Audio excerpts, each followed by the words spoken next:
The Deadzone Containment Protocols from Mantic Games.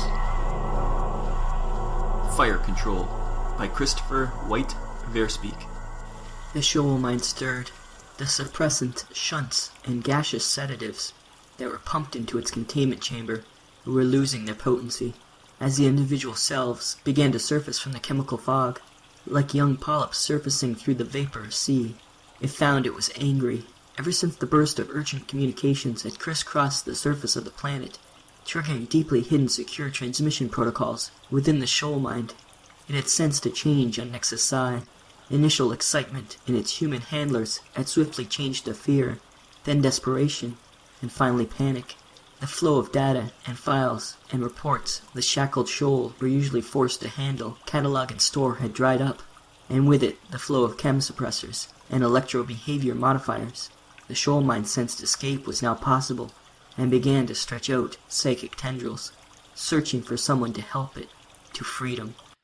The sun was setting on Nexus Psi. High above Nomura Bay, flocks of small bird-like creatures swooped and glided on the thermals the township had created. Occasionally one darted down to snatch up a lower-flying insect, before retreating back up to its mates, and all the while the flock squawked and chirped with the joy of flight and the plentiful food. There had been lots of death in Nomura Bay in recent times, and lots of death meant lots of places for their prey to breed. Unseen even by the bird animals, a dark shape moved silently, and from shadow to shadow on the settlement's rooftops. His real name had been lost a long time ago, along with his homeworld. Now the galaxy simply called him Wrath, and tonight, Wrath was hunting. He too found infection-provided prey. A squad of enforcers were working their way along the streets below him, 5 of them, looking for survivors and victims of the plague outbreak, completely unaware they were being stalked. Wrath had followed them for some time, waiting for the right moment to strike. He sensed that time was near. His armor, similar to theirs, but advanced and modified to fit his slender alien frame, was a dark purple, as was the Kesaya he had wrapped around it. He sneered behind his helmet's angular mask. Enforcer military training and psycho-conditioning were legendarily strong, but Wrath knew what it took to break them both. As the patrol stopped outside the blood-smeared entrance of a boarded-up supply store and readied themselves to clear the building, he launched himself from the roof of the building above them. He took the first enforcer with a pistol round to the head. At point-blank range, he could not miss, and the bullet passed straight through the target's helmet, shattering skull and armor plating, before exploding from the other side in a fountain of fragments. A second man he stabbed through the neck with his crystalline Kori dagger, making the man gasp as blood spurted out from the terrible wound, and stained his grey armor. The third man Wrath drove to the ground, shattering his left femur with a powerful leg strike. Surprise achieved, he now tried to press the advantage. The dagger was firmly lodged in the dying enforcer's throat, and Wrath dropped his pistol, drawing in its place the golden Xian blade from its scabbard on his back. The engagement was less than a second old, but he still barely had time to block a stabbing strike from the squad's officer, and counter a blow from the only enforcer still standing. He turned the counter into a straight-fingered blow to the man's throat, a tiny gap between the armor pieces that required absolute precision to penetrate, and forced the enforcer back, his windpipe nearly crushed. Wrath turned to face the officer with his wristblade. As the few functional streetlights remaining on the block flickered to life around them, the two furiously stabbed and slashed at each other. The energy field surrounding the enforcer's wristblade flashed and shrieked each time it met with Wrath's Xian. The Judwan Way, Mu Shan Wan, was normally one of meditation and peace. Wrath's curse was that he could only find harmony through violence. He spun and whirled into a series of Mushan patterns, feeling his spirit soar with each blow and parry. Killing agents of the Council was reason enough to fight, but this ascendance, this release of his very soul, was why Wrath really relished combat. He began with the Senshi, or the 5 steps to Zharang, then the Fi Ku Ni, or the steps of the blind fisher, his pace and momentum growing with every turn and every cut. The blade glowed like fire as it caught the sun's dying light, and the patterns of his strikes and the arcs of blood became like the passage of stars and the detonations of novas. His soul sang, exploding from his body as he lost himself in the dance and the joy of bringing death. Did you hear me, young one? Wrath blinked and looked up. The Podfather knelt beside him, a look of concern on the older Judwan's face. Yes, Father. I was just distracted for a moment. The older Judwan smiled. Yes, I could see that. But that is why we are here, is it not? Wrath nodded and looked around, his confusion fading as he recognized his surroundings. The two Judwan knelt beside a large pond, one of several set into terraces stretching up the gentle slopes of the garden of Jodang Mountain.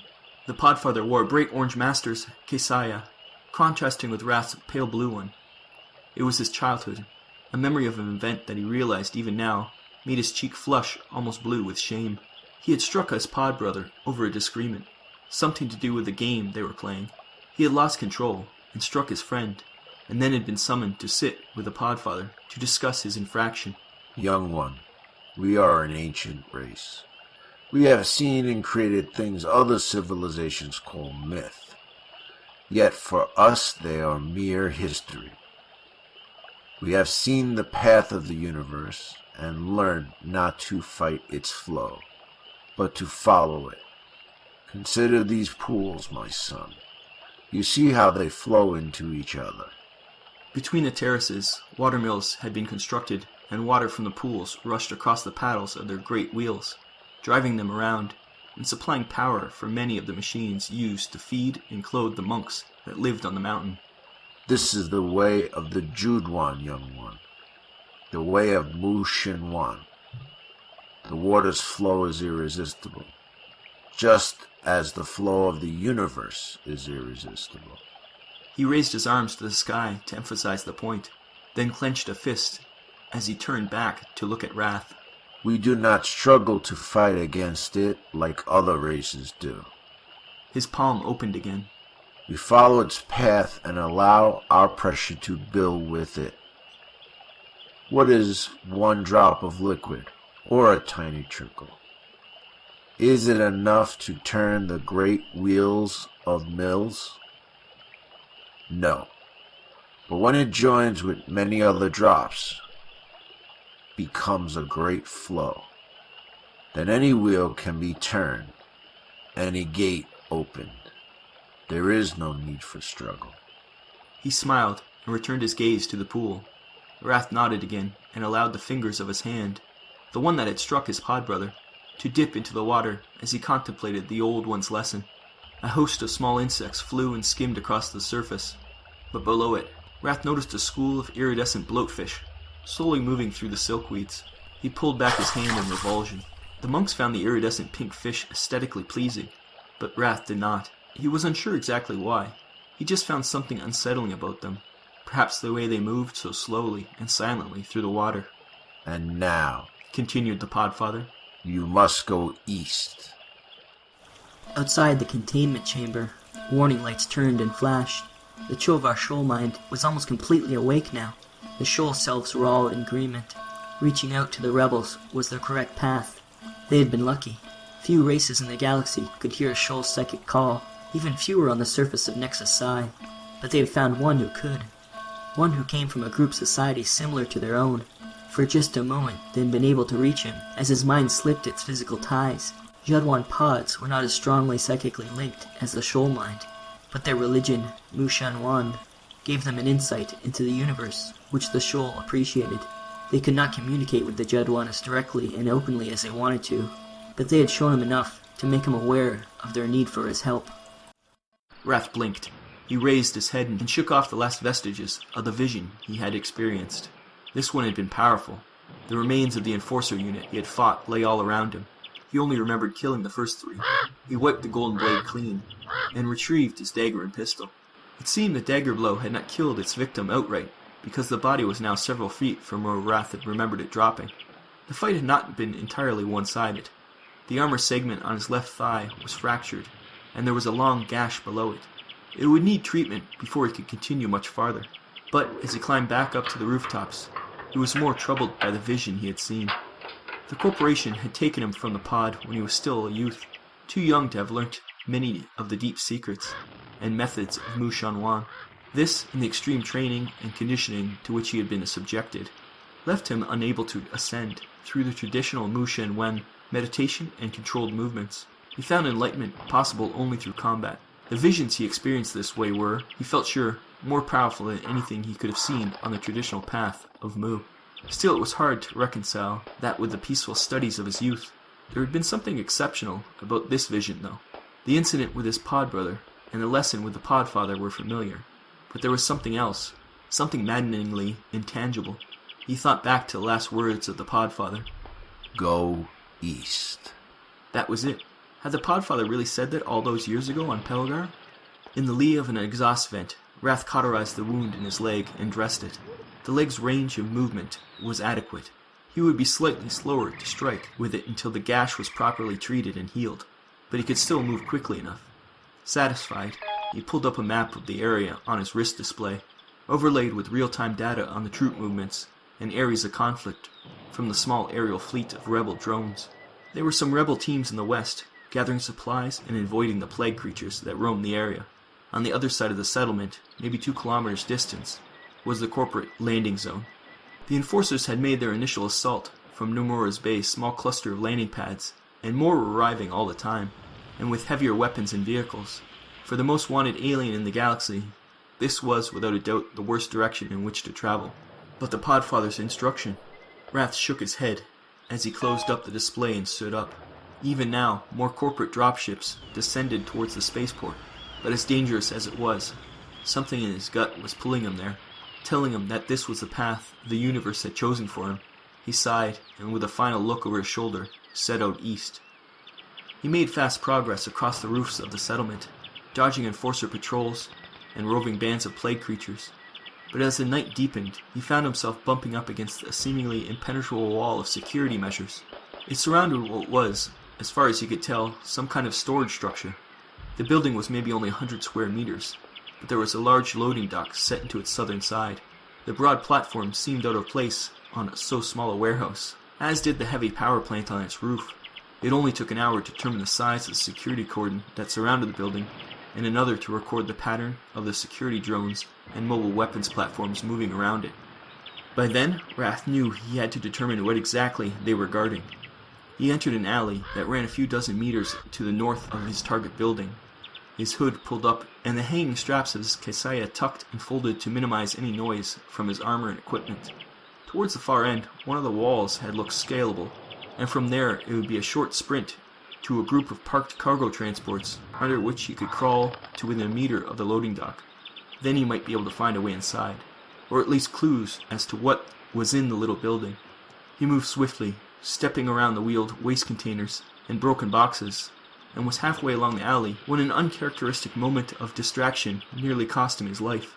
The floor of the alley was full of detritus from the people that had lived and worked in Nomura Bay, and its walls were almost as filthy and chaotic. Despite being a young township, Nomura Bay had been a corporate place, and layers of posters advertising everything from local bars and illegal dreadball games to recruitment ads for corporate military service were plastered seemingly at random all along the alley. One caught Wrath's eye, and he stopped in his tracks. It was a flyer, barely bigger than his hand, and it seemed a newer addition to the mosaic of commerce that lined the walls of the alley. Nedland's Meats, the textile little poster said, was a meaty, sweet, reprocessed treat. But Wrath's eyes flicked on the company logo, and he stood in the alley, his head slightly cocked to one side as he stared at it. This symbol was like a woman's face in green and red, but he could not tell if she was smiling or shrieking. As he stared, he realized the woman's hair was not in fact drawn as if it was waving in a gentle breeze, but was actually a squirming tangle of snakes. He blinked then and shook his head, then looked up again at the wall of advertisements. He was not sure for a second exactly what he was looking for. There had been something familiar, he was sure. He snapped on magnifying lenses to his optics and scanned the walls all around him. That was when he noticed something angular and metallic and out of place on the edge of the roof behind him.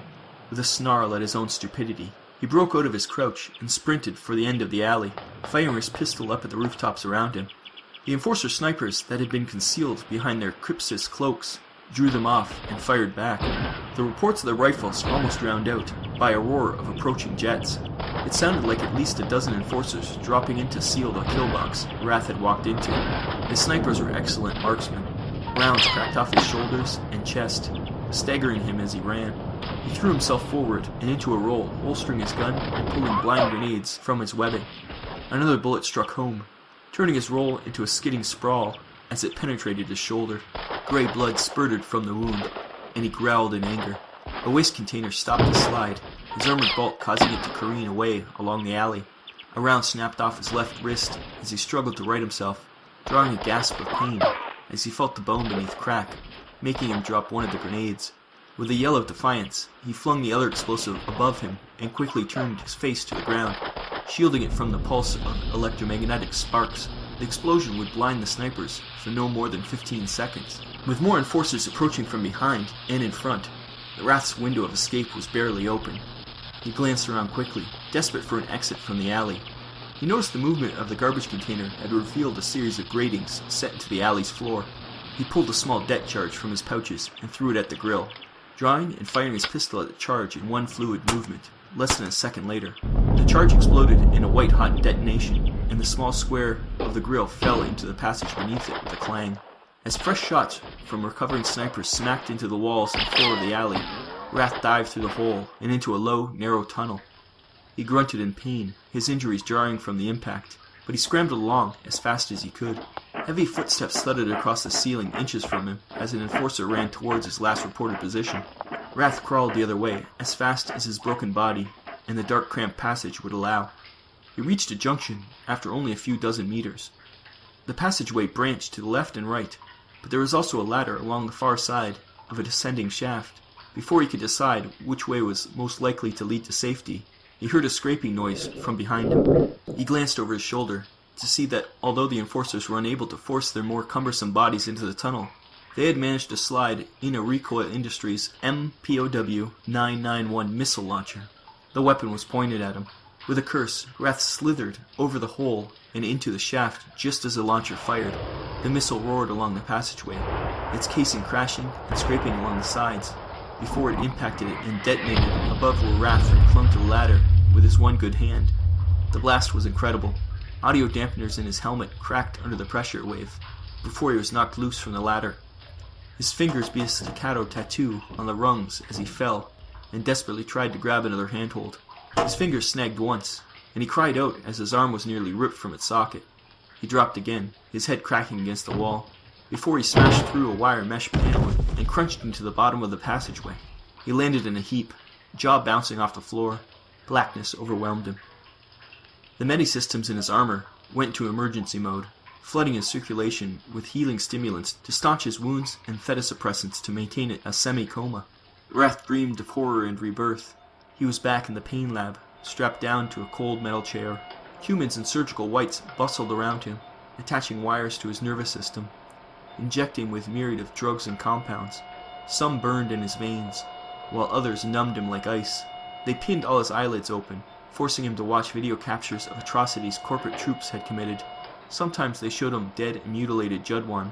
He went through hypnotherapy sessions and deep brain exploration procedures. Sometimes they had just let corporation soldiers, big burly men with scarred arms and dead eyes, beat and torture him. Directing it all was Urokanji, a doctor, a short human, pale and thin, with dark black hair slicked down to his skull and a thin mustache over bloody red lips. He looked like death itself. It was Urokanji who had seen the seed of something special in a scared Judwan captive. It was Urokanji who broke his spirit, made him love the evils he saw and relish the pain, telling him again and again the corporation's enemies must be liquidated. One day they gave him a knife and put him in a room with the soldiers who had beaten him. He'd happily butchered them, and many others. He realized then the path to freedom was not to resist, but rather to embrace his hatred and anger. They wanted to use him, to show their council how clever they were. They had been too clever for their own good. On the day he turned on his handlers, killed them, and stole the Golden Jian, the shamed initiate from Pelgar had died, and Wrath had been born. Memories of these events, his torture and escape from the corporate intelligence center, flashed across Wrath's fevered mind as he lay in the dark. Through it all, he heard the voice of Urokanji, telling him again and again, "You will liquidate all of our enemies." More pain. Wrath gasped in air and tried to rise, but the pain from his broken humerus made him yelp and sink back down. His body ached all over. The low-light sensors in his mask had shattered, so he fumbled for a chemstick to light the dark. Snapping open the two-stage illuminator, he examined his surroundings in its pale green glow. He was in a utility passage, the kind used by service droids to move supplies and carry out menial tasks around corporate facilities. Rubble from the explosion had blocked the hole he had made from the grating above him. There was no way of telling how long it might take the enforcers to figure out where he was, or even if they knew he was still alive. But they would come for him. His presence and that of his sword had been confirmed in Nexus Psi. Nothing would stop them now. He needed to move. While he'd been unconscious, his armor had staunched the bleeding from his wounds, but the holes in his body would need proper medical attention soon. He realized he was ravenously hungry.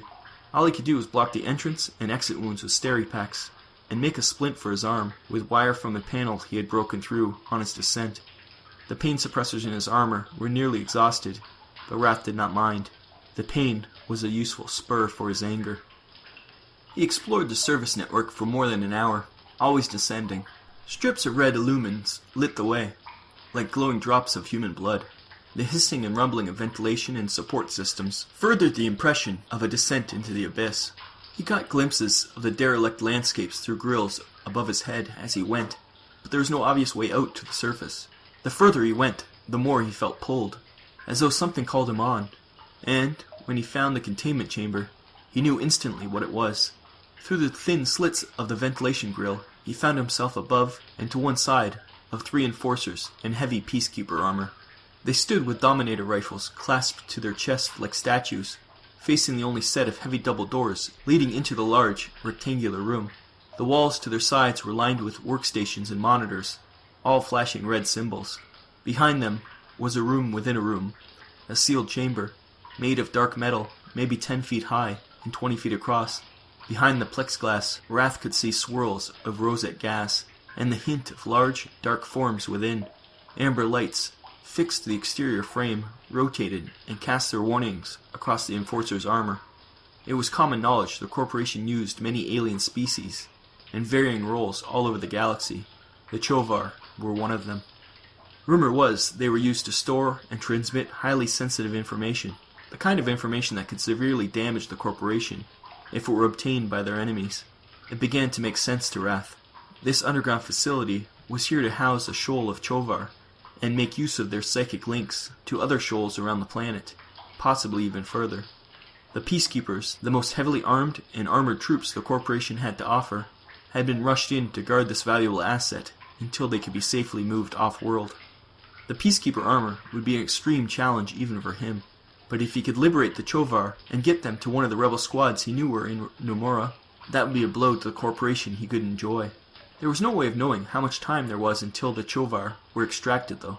This would be his best and only chance to get to them first. He worked his way silently around the ventilation duct until he was behind the Peacekeepers. Then he removed a panel of grillwork from the tunnel and stepped down onto the ceiling of the Chovar's chamber. Stepping over the maze of pipes and wiring that connected the Chovar shoal to the control mechanisms outside, Wrath prepared to fight. The shoal mine sensed the Judwan was near. Long, glistening limbs thrashed in anticipation of release. The shoal mine's psychic sight could see Wrath now, moving slowly above it. This was not a fight it could just watch.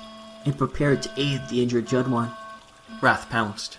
His feet struck the first enforcer in the middle of his massive back, and the hulking armor crashed into the ground as Wrath discharged his pistol into the head of another enforcer. The Peacekeeper armor was stronger than the standard enforcer gear, and although the blast from the weapon blew the visor off in a shower of flashing fragments, the round did not penetrate the enforcer's skull. It knocked him sideways, though, grunting as blood sprayed from his mouth and nose. That was 2 down, even if only briefly. Wrath knew he had to make the most of the improved odds, and he drew the sword from his back. He turned to face the third Peacekeeper, but was knocked to the ground as the heavily armored man shoulder-barged him.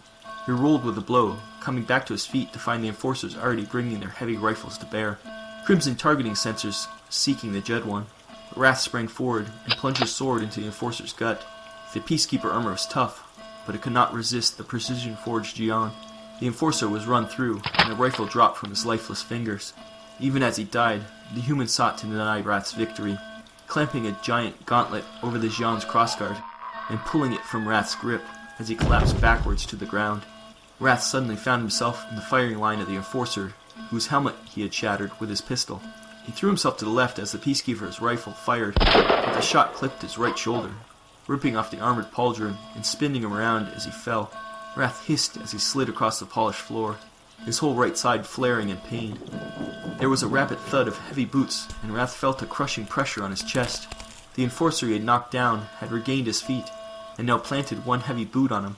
Wrath's chest cavity compressed as he clutched at the foot. He was pinned.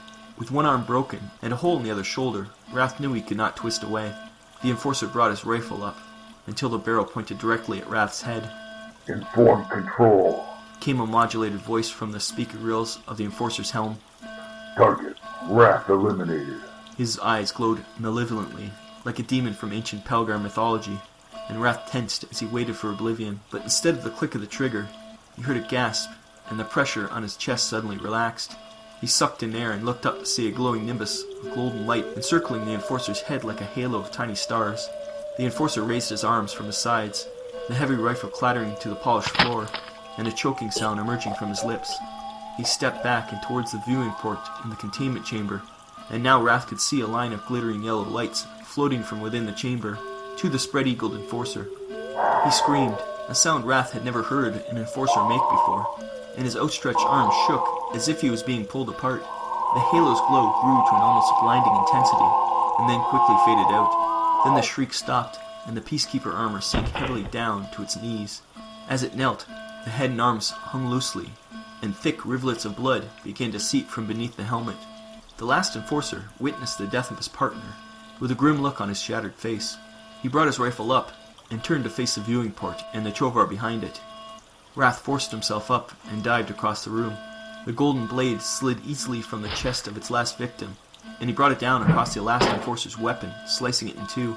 The Peacekeeper growled, and swung what was left of his gun in a crushing backhand at Wrath. The Judwan dodged the blow, and brought his sword up to guard. Discarding his rifle, the enforcer released a wickedly long combat blade from its wrist mount, and attacked. The two blades met in a clash of sparks, and Wrath felt himself ascend into the controlled purity of Mushan Wan, his blade whirling and flashing around the last Peacekeeper. Within seconds he had inflicted dozens of cuts and incisions on the man's armor, taking out key joints and destroying servos that gave the enforcer his strength. The enforcer fought back hard, his brute strength breaking through Wrath's guard, and blood dripped from numerous small wounds on the Judwan fighter. As Wrath fought, he felt his spirit opening up, and the unmatched sense of the universe being revealed to him. He barely noticed the emblem of a snake-headed woman on the Peacekeeper's chestplate. Within their chamber, the Chovar were exhausted. Helping the Judwan who had come to rescue them had been unpleasant, but necessary. With the energy they had left, they tried to reach him again to express their relief and gratitude, but something was wrong. Something blocked them. With growing horror, the Shoalmine realized theirs might not be the only voice Wrath heard. The galaxy unfolded, and time stood still. Wrath saw Pelgar, the Judang temple, the faces of his pod, but their faces were distorted, and their proportions all wrong. The swirling galaxies became burning flames, and the stars were replaced by hateful eyes. The pod's faces began to melt, and run down to the surgical whites they wore. He screamed as he looked up to find they all become Dr. Irukanji. He recoiled in horror, and turned to run from the smirking faces, but now found himself surrounded by a sea of swirling, whipping tentacles. He pushed them away, only to see they grew from something like the chair he had been strapped to during his captivity. This one was alive, though, and instead of metal manacles, it had grown thick, ropey tentacles that wrapped around him, pulling him into a wet embrace. He struggled to escape their grasp, but the chair spawned green and yellow tendrils that stung him, leaving purple welts on his skin. Their poison numbed him, sapping his strength until he was dragged down into the warm, moist seat. The doctor held up the headpiece they had attached to him so many times before, but this time, instead of the spikes that drilled down into his skull, it had teeth. It too was alive, with a gaping, drooling mouth on its underside, and more tendrils like the ones that held him to the chair. The doctor placed the squirming thing on his bare scalp, and the teeth bit into him as the tendrils reached down, clasping together under his chin. More tendrils caressed his face, forcing his eyelids apart. He looked down to see that somehow he was holding a dirty yellow scalpel. There was just enough space to twist his wrist and slash at the tendrils that held him there. He freed his arms, and the chair thing squealed, and squirted foul-smelling black ichor all over him. He slashed and cut and hacked at it until he was completely free. Then he tore the helmet creature from his head, and stabbed it too again and again, his rage and hatred pouring into it, even as his blood and entrails spilled out, scattering across the room. He screamed as he killed the monsters. his body burning with anger as he tore apart every tentacle and chunk of flesh. Eventually he dropped the little blade and tore into the thing with his bare hands and teeth. Something black and wet dripped from the end of the hanging blade.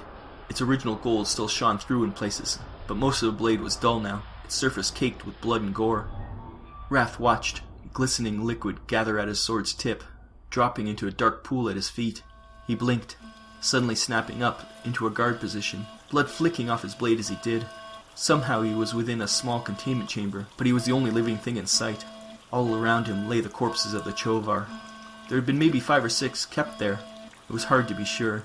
There were so many body parts, tendrils and tentacles spread around the space. The bloody wall shone in reflection of the flashing warning lights outside. He nearly fell twice as he made his way through the jumble of gory body parts and cabling that littered the floor. The broken body of an enforcer in heavy peacekeeper armor lay across the lip of the shattered viewport. He pushed it back, out of the chamber, before climbing out himself.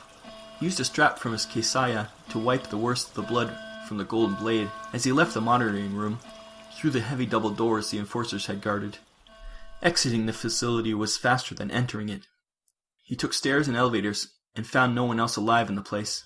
Less than an hour after leaving the Chovar's chamber, he reached the roof of the building above it. The city was almost completely dark now.